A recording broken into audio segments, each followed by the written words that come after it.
Good morning, and welcome to day 3 of our 5-week series. Today, we're going to continue talking about who God is. And today, we're going to talk about how God is a God who rescues his people before he ever tells them how to live or how to act. So, yesterday, we talked about how significant it is that God gave us his name.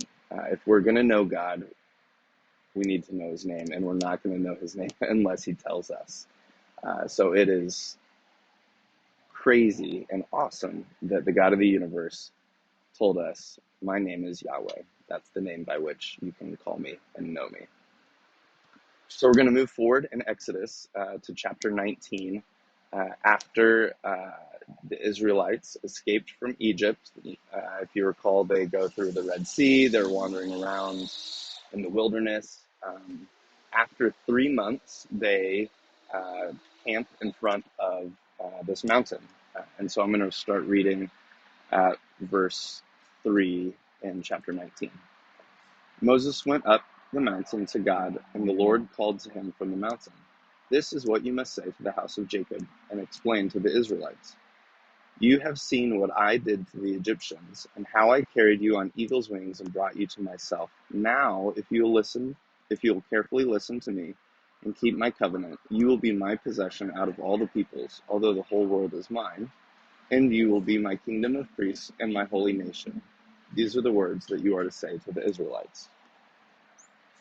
So what I want you to see today is before God gave the Ten Commandments, this is before, he gave the commandments, God said, I have rescued you, and you are going to be my people. So for you today, if you are a Christian, I want you to remember that God has chosen you and rescued you before he asked you to live according to his law.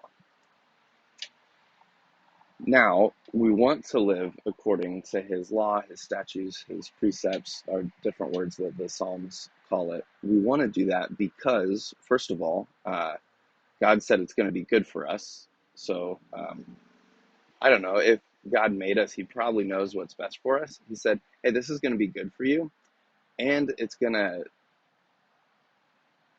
show the world what I'm like. In the law, we see God's heart, and so we can actually get a glimpse of what God cares about by what he tells us to do and not to do.